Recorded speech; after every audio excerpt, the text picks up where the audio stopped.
Hello everybody, hope everybody's doing great today. Appreciate those who be watching this video. Hope you're having a great day. I am having probably my best day of 2024. Still got a little bit of a backache here, but I'm feeling fine. Got a little cough as well, but I'm feeling a lot better than I have all year. So anyways, enough about me and enough about you. Let's talk about this Korean drama that just ended called My Demon. This is a show about a demon and a young woman who enter into like a marriage contract. And if any of you have watched my previous videos, you know I'm a sucker for these kind of movies, shows that are about these kind of contracts, these relationship contracts. So it kind of drew my attention in. And so this idea of this is we have this demon whose job is going around making deals with humans, makes a 10-year deal with them that they get whatever they want. And after 10 years, they go to hell, basically. Yep, they go to hell after making a deal with this demon guy. So he gets involved with this young woman. She ends up saving his life in a way, and his powers kind of transfers to her. And so they make a deal, this marriage contract, that if he marries her, he can kind of borrow. If he touches her, he can use his powers. It's the type of deal here. And the reason why she's wanting to marry him is because I guess you could say her adopted mother had passed away, and in her will, she left her huge business on the condition that she would get married. So she enters this contract with the demon so that she could get this, be able to run this large corporation, and he agrees to marry her so he can use her powers through her. So part of this show is him trying to figure out how to get his powers back from her, and also her trying to run this corporation and to avoid the problems and the difficulties that her adopted mother's family is causing her.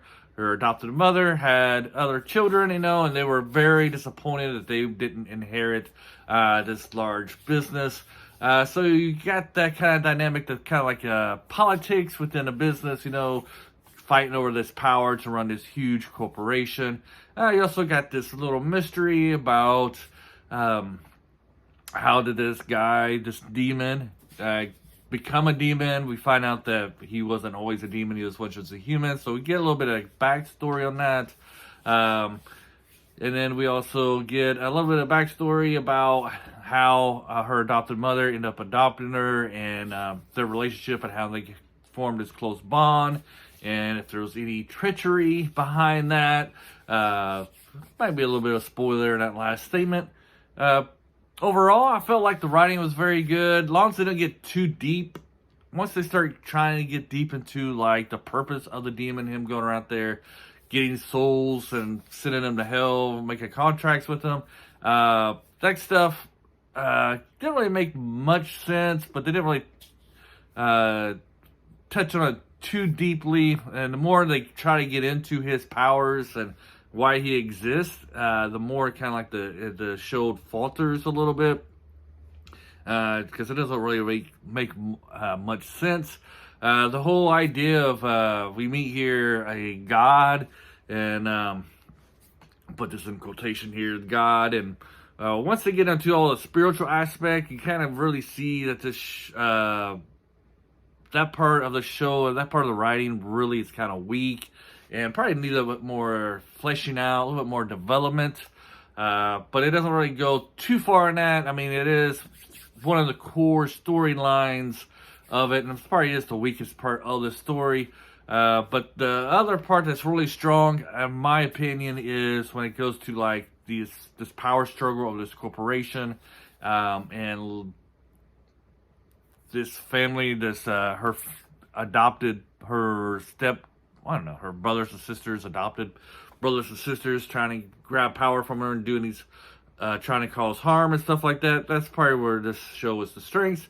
Plus the relationship between our characters. So this is got a heavy romance storyline to it, of course. And that part is very strong as we see these characters not really like each other at the beginning, but grow to love each other. Doesn't really answer the question though. Is like he's kind of like immortal and she's immortal.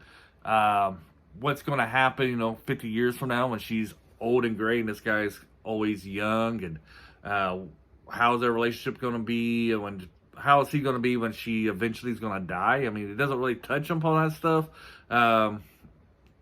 which it probably could have done a little bit better, with that. But we see how these two characters help change each other for the better and get their growth as characters. And like most, or about all Korean dramas, I'll say most. It's never, not always say always, right? You have great side characters, which are sometimes the best characters of a Korean show. And this show is no difference. These the side characters in these are minor characters, are very strong, very likable. You look forward to seeing them in this. However, they do not, they might try to outshine our male, not our male leads, but our leads, but they just can't do it. The female lead is very strong. I'll have her name in the comments, in the description.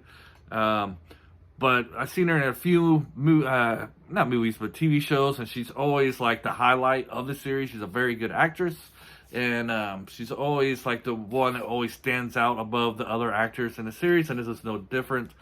She does a very, very great job, to the point where if I see her in the show, I probably would just watch it because I know that it's going to be good because she's in it. She does a fabulous job with that. So I will probably just give this a good old hard recommend. I'm going to highly recommend it. I'm not going to highly recommend it or recommend with caution. It's a solid recommend. If you like those kind of shows where you get this contract thing, you got a little bit of contract relationships, or you have your spiritual type of shows, you like those kind of shows, this might be for you. Like I said, when they start writing about the demon and his role in the universe and the God, I really think they really missed the mark on it. And I really don't know if these writers really understand these beliefs. This does have a positive spin on the Catholic Church here, especially when you go back in time to like the Joseon period. I probably mispronounced that, but that time period, about how the Catholic Church kind of helped change the whole relationship, the whole dynamic of society, where you have your nobles and your slaves and that kind of stuff going over there in Korea, and how everybody's equal. It does put a positive spin on how the Catholic Church helped transfer Korean society into that philosophy or that way of thinking, that we're all children of God and we're all really equal. So just kind of positive spin on that one. It could have gone a little bit more, I guess, on that aspect of it, but the show mainly is about the relationship between our two leads and their romance and their story. And the other stuff like the political fighting over the corporation and him taking souls and condemning them and stuff like that, it kind of plays like a minor role. It does touch upon some domestic abuse, as our main villain guy is not very nice at all. He's kind of like, he abuses his children, I can't say children, his son and his wife as well. And also how having large sums of money can corrupt your family, as none of the family members are really liking each other. They're all just kind of there together trying to get this inheritance of this large sum of wealth. Kind of reminds me a little bit, going back in time to the 90s here, the Michael J. Fox movie Greedy, and how everybody's kind of get the inheritance from the grandpa on that one. It's kind of like what's going on in this movie. Anyways, hope you guys have a great day, and until the next video, bye.